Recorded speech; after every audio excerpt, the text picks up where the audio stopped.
What does it take for a company to stay successful in the face of change? Is it inevitable for companies to decline with time? Find out in this lesson. Hello, smart people. How are you today? I'm feeling a bit perturbed because the book that we are going to cover in this lesson literally says that a lot of the skills that I learned at business school were basically the same skills that can destroy a company. My name is Sophia Matveeva and I am the founder of Tech For Non-Techies, an executive education company, and I have also lectured on tech and entrepreneurship at Oxford University, London Business School and Chicago Booth, and I've written for the Harvard Business Review. Today, my dear smart person, we are going to cover some key lessons from this book. It is called The Innovator's Dilemma: When New Technologies Cause Great Firms to Fail. Now, if you work in tech, if you work in digital transformation or anything to do with innovation, you basically have to know about this book. This is literally Silicon Valley's Bible. The Innovator's Dilemma is written by a guy called Clayton Christensen. Clayton Christensen was a professor at Harvard Business School, and he also set up a venture fund and a consultancy. And in the business world, he was a really big deal. Christensen developed the theory of disruptive innovation, which you might have heard about, and The Economist called him the most influential management thinker of his time. So really big deal.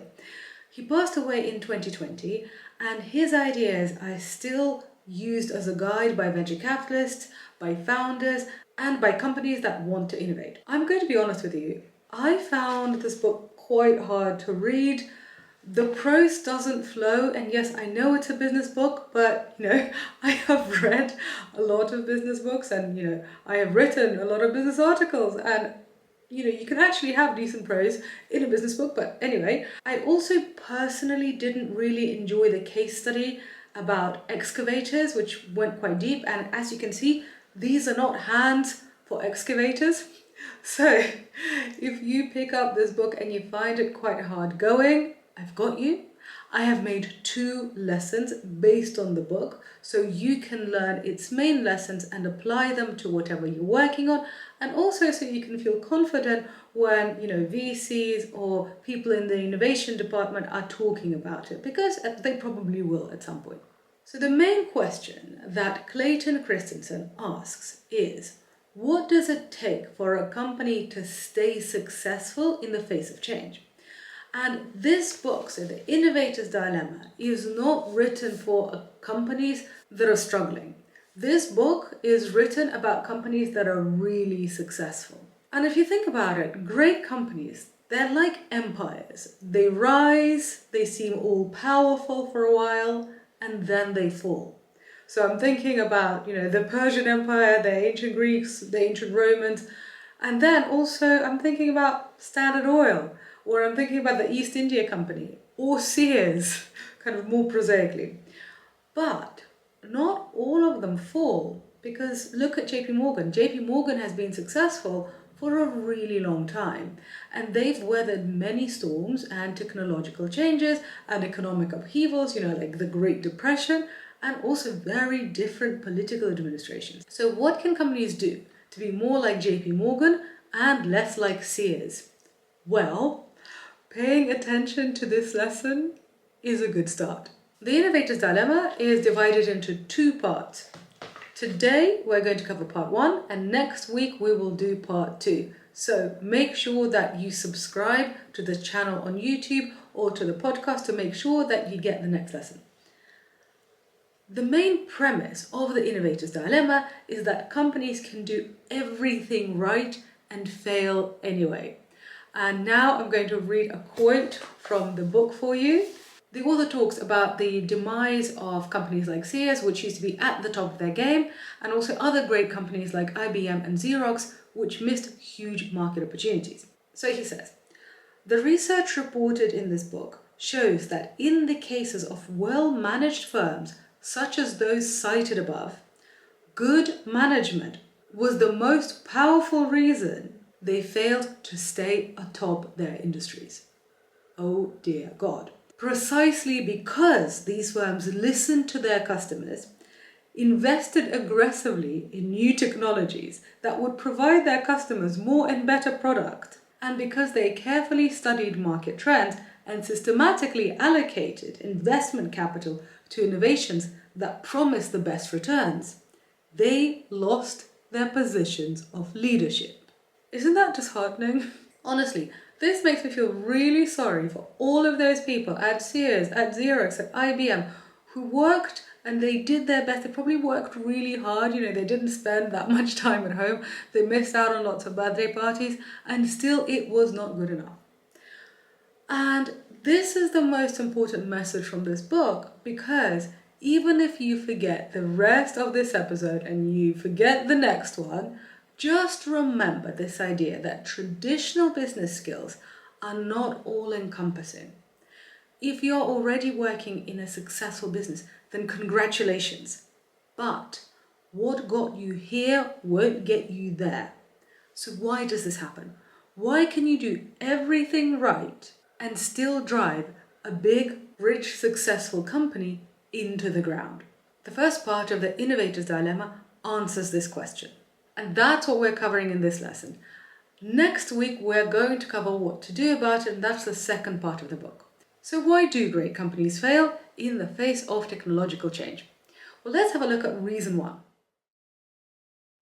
When a company makes a new invention, or when they hear that a startup in their sector has made a new invention, they pay attention. They're not idiots. So they pay attention, and then they go to their best customers and they ask those best customers if they want this new thing. And usually what happens is that those customers don't want it. And so the firm makes the totally reasonable assumption that making it is going to be a bad idea because their best customers don't want it. So why does this happen? Why is there a startup making something that essentially, these big company customers don't want? Well, that's because disruptors usually make cheaper, crappier products at the start, and the top of the market doesn't want these cheaper products. Big established companies are usually working with customers at the top of the market, so basically customers that can afford the best.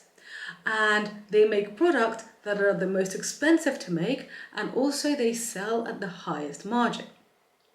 So the fancy customers of the big company don't want the cheaper thing that the startup makes. And the best illustration of this is Airbnb. And the case study of Airbnb is not in the book because Airbnb was founded in 2008 and that's ages after this book was published.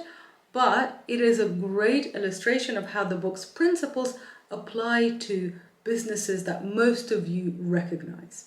So when Airbnb was founded in 2008, it was advertising spare rooms and couches. Frankly, Airbnb was for broke people. The people who were using Airbnb back in 2010, for example, could not have afforded a room at the Marriott. So the Marriott didn't care about what Airbnb was doing. This is reasonable, right? Because Airbnb and the Marriott served very different customer segments and they were not competing. But Christensen says that eventually the innovator moves up market, and by then it's too late for the incumbent. And that's literally what happened with Airbnb and the hotel industry. You can actually now rent really nice apartments on Airbnb. And in fact, I got a stunning villa in Ibiza on Airbnb. And by the time that this started happening and the fancy hotels started noticing, it was too late. Yes, hotel groups have now moved into the home rental space, some of them, but by the time they did it, Airbnb was already the undisputed champion and had already changed the entire hotel industry. And this point is especially important for people who work in the startup ecosystem. So for the founders, for the investors, and for the strategic advisors who work with them like lawyers. Investors sometimes ask startup founders, why isn't the big company in your sector doing what you're doing? If the big company in your sector is not doing what you're doing, that means that there is no opportunity. Well, as you can see, this assumption is misguided. And if you hear this question, you can now understand why big companies often just don't see the threat coming until it's too late. And now let's move on to reason 2 of why successful companies fail using the strategies that made them successful in the first place. And for this, play a little game with me.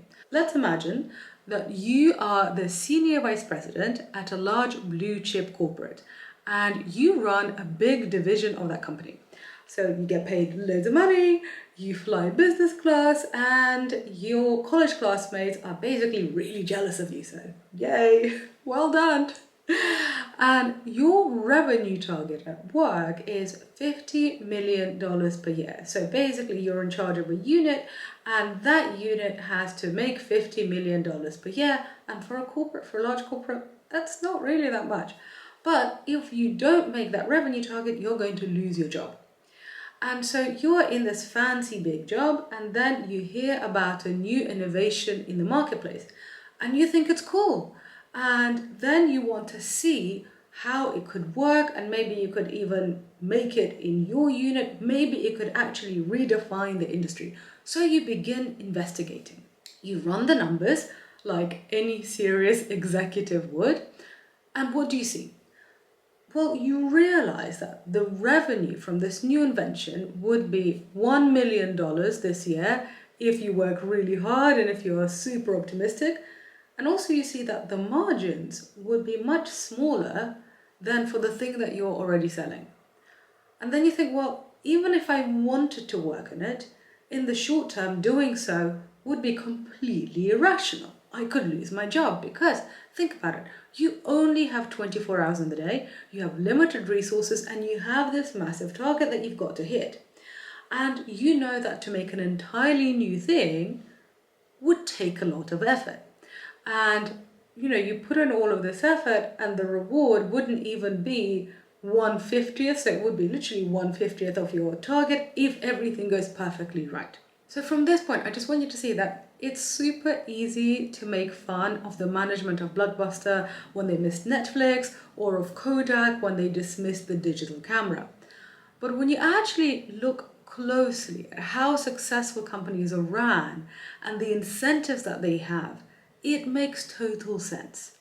The revenues from a new invention are usually so tiny in comparison to what a big company makes that they basically don't bother pursuing it. And they take the strategy until it's too late. In the book, Christensen writes that many large companies adopt a strategy of waiting until markets are large enough to be interesting.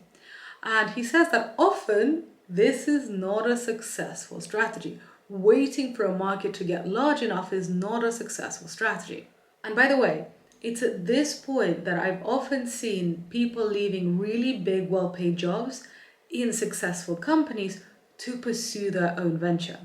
And so this is why working in a big company can really be a great foundation for entrepreneurship, because you can gain a view that you just wouldn't as an outsider. And then you can see where the market is going and what the big players are missing out on. So that's an entrepreneurial trick for you. And now let's move on to reason 3 for why successful companies fail using the very strategies that make them succeed. Well, the fact is, it is really difficult to estimate how successful or impactful a new innovation is going to be. And this really trips up big companies and traditional investors like private equity firms. And that's why you need venture capitalists and you need angel investors to fund disruptive innovation. Again, look at Airbnb. Who in 2008 would have thought it was going to be a big thing? Most people didn't, and this is understandable. Big successful companies have sensible processes for allocating their capital, because honestly, they wouldn't have become successful if they hadn't been tracking their cash. And this is the very thing that damages them when it comes to something disruptive and something really new. Here's what Christensen says about this in the book. Companies whose investment processes demand quantification of market sizes and financial returns before they can enter a market get paralyzed or make serious mistakes when faced with disruptive technologies. They demand market data where none exists and make judgments based upon financial projections where neither revenues nor costs can in fact be known. Using planning and marketing techniques that were developed to manage sustaining technologies, and sustaining technologies are the opposite of disruptive technologies. Using planning and marketing techniques that were developed to manage sustaining technologies in the very context of disruptive ones is an exercise in flapping wings. So if you know people who have a very traditional MBA view of life, which I did before I went into the world of tech innovation and started a company, they might be making these mistakes. And I used to work in a private equity firm, and I used to think in that very traditional MBA view of life, and the firm I used to work in is very successful. And my aim with this video is to help people like that, so my former self, and to help you, and to help other people who are in the traditional world or coming from the traditional business world to really understand disruptive innovation so you can succeed in the digital age. So if you have an ambitious friend who is working in a traditional business, then send them this video and help them learn something new and useful. And what I found surprising and also sad from reading The Innovator's Dilemma was that when a company was really at the top of its game, that's when it usually made these huge strategic errors that would finally lead to its demise. So for example, Sears is one of the case studies in the book. So Sears is a retail store that was absolutely massive in the 1960s in the US. In fact, it accounted for about 2% of all retail sales in the US in the 60s. And the book quotes an excerpt from Fortune magazine from 1964, which calls Sears an extraordinary powerhouse of a company where everybody in the organization simply does the right thing. Literally, that's a direct quote, simply does the right thing. But, listen to this, Christensen says that at exactly the same time when the Sears management would have read that article about how great they were ignoring the rise of discount retailing that ultimately led to their company's downfall. You are most vulnerable when you reach your biggest success. And there are lots more examples of this in the book. And this made me think of personal success because I think it relates to our personal success, to our careers too, not just to companies. I really agree with what Reid Hoffman, the co-founder of LinkedIn, said when he said that the success strategies for individuals and companies are shockingly similar. So we can use the inverse, that the failures of big companies and people are also strikingly similar. You're most vulnerable when you're on top. When we have reached a summit that we've been fighting for, we start feeling infallible, like a brilliant genius that nothing could touch. And that's when we become less careful, we get driven by our egos, and we make stupid mistakes. And if you want to see a colorful example of this, just look at Elon Musk's purchase of Twitter. Anyway, to sum up today's lesson, the main point of part 1 of the Innovator's Dilemma is that the skills that a company has used to become successful are the same skills that can destroy it. So, to sustain success in the face of technological change, which is happening everywhere, a company needs to add another skill set. What got you here won't get you there. In next week's lesson, we're going to cover part 2 of the Innovator's Dilemma to see what those skills actually are. So make sure to subscribe to this channel to get the next lesson. And if you liked this lesson, hit the like button on YouTube, or if you're listening on the podcast, leave this episode a rating and a review. Your tiny thumb movement really does help my work get discovered by more smart people like you, and it helps them succeed in the digital age. And that's just great karma. See you in the next lesson.